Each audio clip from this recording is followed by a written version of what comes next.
But what we've heard over the last 3 days is how IFIs, in concert with big corporations, often violate constitutional provisions, they violate environmental laws, they cause a lot of displacement of livelihoods, of jobs, and the mechanisms, at least at the IFI level, to hold them accountable are very weak. And groups here have strategically used some of those, like the Ombudsman, the CAO, for instance, at the IFC. And I was just looking at a report in The Wire which says that the case that the fish workers, a local panchayat, and the Machimar Adhikar Sangharsh Samiti in Gujarat took the IFC to court for violations on the Tata Mundra project. The case was first filed in a sessions court, then it went to a sort of high court kind of appeals court. And you have cases across the board where when communities try to challenge either the ADB or the World Bank or its arms like the IFC, there's a certain level of legal immunity that they enjoy, being an international organization. And likewise, transnational corporations who, operate across borders, and when communities challenge them for violations. The case across the last 4 to 5 decades is that there's very little, because of economic and political clout, there's no international legal mechanism to hold them accountable. Whereas, and corporations have played a very active role in terms of lobbying for rules that give them rights, and actively lobbied against rules that give them obligations and responsibilities. So the point that Afsar was making about bilateral investment treaties, you have around 4,000 bilateral investment treaties across the world. India had around 83 bilateral investment treaties, and these treaties have specific provisions that give a lot of rights to transnational corporations. So you have a clause inside a bilateral investment treaty called fair and equitable treatment.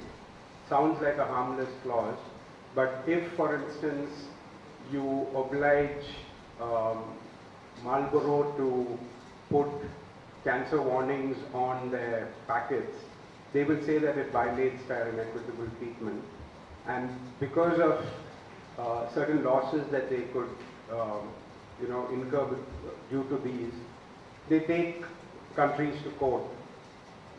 And likewise, at the World Trade Organization, at the WTO, at the FTAs, not only have corporations actively engaged in creating these institutions, but they continue to influence new arenas of profiteering. So if you look at the big area of technology and the internet economy, the big debate in the WTO is to rewrite the global rules of e-commerce. So there's an attempt to have e-commerce rules that privilege the big corporations like Google, Apple, Facebook, Amazon. And it's all about the rights that they get.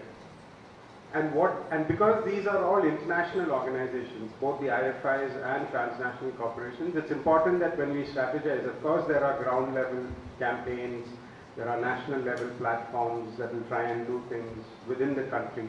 But I think because they're international, we need to come up with international strategies as well. And what I'll do in the next few minutes is try and give you a sense of what is happening at the UN Human Rights Council for the last 3 years to hold TNCs and IFIs accountable for human rights and environmental violations. And just to go to the history of this, there have been attempts in the UN to hold TNCs accountable. In the 70s, you had the socialist president of Chile, Salvador Allende, who went to the UN and he spoke against TNCs in 1973. And he said that we need to have international rules to stop the plunder of our resources. He was talking in terms of mining companies in Chile who were sort of displacing indigenous peoples and taking all the wealth out. And if you remember your history, a few months down the line there was a coup in Chile and the socialist president was killed, and you had a dictatorship that started the neoliberal reforms in Chile. So the experiment of neoliberal reforms in terms of, sort of hyper privatization happened in Chile, then it started in the late 70s with Margaret Thatcher and Reagan, and then you've had now 4 decades of the rise of corporate power. And there have been attempts, so IND tried it in the UN, there was a code of conduct which was a sort of legally binding code which the US then lobbied to shut down. But now what has happened is in 2014, Ecuador and South Africa moved a proposal in the UN Human Rights Council saying that we need to balance the rights, that corporations have with their obligations.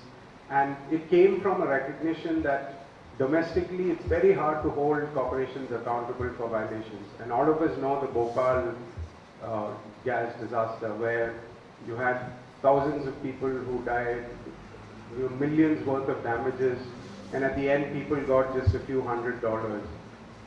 Ecuador brought this because they have arguably a progressive left government, and since the 80s, Chevron, which is a big US corporation, has been mining for oil in the Amazon, and they completely devastated the river. Indigenous communities have had health impacts, and they took Chevron to court. The Ecuadorian Supreme Court slapped Chevron for billions of dollars in damages, and Chevron said, no, we won't pay. And what they did is they took Ecuador to court in the US court, and the US court said that the Ecuadorian judgment doesn't hold. And you have a government that tried to, respond to the challenges of a corporation violating all kinds of rules, just, having no powers to do anything. And South Africa also, you've heard about the Marikana firing where a lot of people were. So, countries are now recognizing that corporate power is at its zenith, and you need some sort of an international balance to hold them accountable. So there was a resolution passed in the UN in 2014. All the developed countries opposed the resolution because most of the corporations are hosted in the developed countries, but like I said earlier, there's that shift happening with a lot of TNCs now in China, Brazil, Indonesia, etc. But in any case, in the resolution, the EU and US opposed it. The BRICS countries, interestingly, supported it. And then what is called the ALBA bloc in Latin America supported it.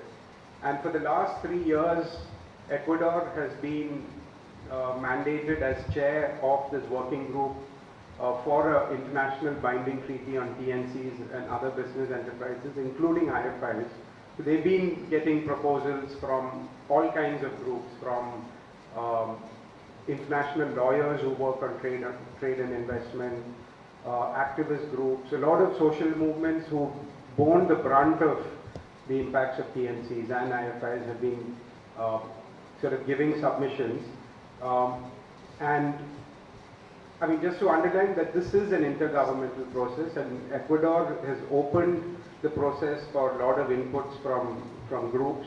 And there is, for the last 2 odd years, an international campaign called the Campaign to Reclaim People's Sovereignty and Dismantle Corporate Power and Stop Impunity. And there are some Indian organizations that are part of it. INSAF is part of it. Focus to the Global South, I don't know if Officer is here. Focus is an active member of the campaign, and they've been bringing analysis and submissions from Southeast Asia where they work. Laos, Cambodia, Philippines, Vietnam, etc. Violations by a lot of garment companies, for instance. I'll come to that later. So basically it's a process inside the UN where all the governments meet. Governments can make submissions, civil society can make submissions, lawyers can make, even the private sector. So the ICC, the International Chambers of Commerce, the OECD group, which is again a group of highly developed countries, the World Economic Forum's lobby groups also make submissions. And clearly there is a division where the EU and US are saying we don't need such a treaty because the UN already has what is called code of what is called UN Guiding Principles, which is a voluntary CSR kind of framework. So they're saying let's just use that and let's not have legally binding obligations on TNCs. But just to quickly sort of conclude, in October 2017, Ecuador submitted a draft to the UN, which is called an elements paper, and where they spell out what this treaty could entail. Now, in October 2018, Ecuador will submit what is called the zero draft. So that will be the draft that could be the basis for negotiating a new treaty to hold TNCs and IFIs accountable. And just to give you a sense of some of the content in the draft, and I can circulate the paper to you. One is that the treaty should have an explicit focus on the operations of TNCs as key drivers of the current economic model and systemic perpetrators of the violation of people's rights and environmental crimes. So it really puts the target that TNCs have to be held accountable for crimes that they commit in host countries, and that there are extraterritorial obligations of governments in relation to TNCs of home states. So if Enron is from the US and it violates people's rights in Maharashtra like it did, they are held accountable in the US as well. And it's not that you have to try Enron only in India, and you can do both, but home states are also accountable for TNC violations. These are all very controversial, quite radical propositions inside the UN, and there's a huge division between countries. The third proposition by Ecuador, and a lot of these propositions come from movement representation. So Via Campesina has been putting in proposals, the World March of Women, the Trade Union Confederation of Latin America. So a lot of groups are involved in this. I'll just give 3-4 sort of content issues and then we can stop. The third is that you need to establish an international tribunal on TNCs where you can hold them accountable for violations, and that should complement national, regional and international mechanisms. So it's not like for every violation you have to go to the UN tribunal process, but you can hold Coca-Cola accountable through the panchayat process in Kerala, for instance, which they did. They cancelled the license, but they haven't got the damages from Coca-Cola, for instance. And Coke is refusing to pay Plachimada sort of communities any damage. So then you can go to an international mechanism. And the third is that it requires international financial institutions, which are regional in nature, international in nature, to be bound by the provisions of the treaty, and they should be prohibited from demanding policies that undermine the sovereignty of the state and the public interest. And it also addresses issues of co-financing, whereas the IFC can say that we are just a co-financer to a project, so we can't be held accountable, which is what the challenge by Mars is. And they're saying that, we are just a small part of it. The Indian, they should be challenging it in the Indian court. And Joe can tell you why they took IFC to court.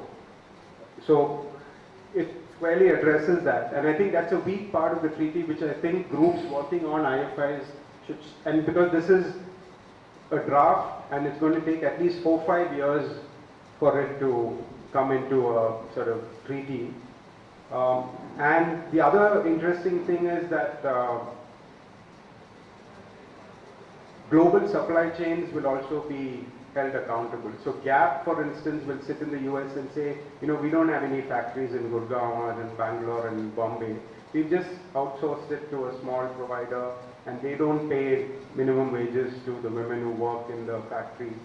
And you can't hold us accountable, we are just a brand. But the treaty says that they will be held accountable for violations along the global supply chain as well. And then the treaty also says that the global trade and investment regime needs to affirm the superiority of human rights norms over corporate interests. So these are all quite radical. It completely overturns the division between environmental human rights law and investment law, where investment law is hard law, where you have obligations, you have to meet them. If you don't, you'll be sued, like Hafsa mentioned in bilateral investment treaties. And environmental and human rights law is soft law. So this is actually trying to make this also hard law. And so the process is that there is an international campaign which has a lot of movements, and people recognize that the UN process is a compromise process. Maybe the treaty might not be as strong as what Ecuador wants, Ecuador might also get pressures. But I think it's an interesting process that will continue for 3 to 4 years, maybe even more. And groups working on IFIs are not so present. So peasant groups are present, trade unions are present, because IFIs you have similar networks, but I think IFIs and immunity and trying to hold them accountable through a legal mechanism, and because Ecuador has put this in the text, I think a lot of groups working on IFIs should also engage with this process. And we've been speaking with Leo to try and have a meeting in Bangalore in a few months to not just look at the treaty itself, but look at what do we mean when we say there's a rise of corporate power, both economic as well as political, the privatization of democracy and how they enjoy immunity within India also. You just can't hold many of them accountable in spite of exposing them clearly. So my point is, when you sort of look at strategies, I think it's important that you work internationally as well. And this is a useful international process in which to engage, and we can have a much larger meeting where we can bring a lot of groups fighting against corporations, look at what are the strengths and weaknesses and how we can be part of the international movement to dismantle corporate power. Thanks.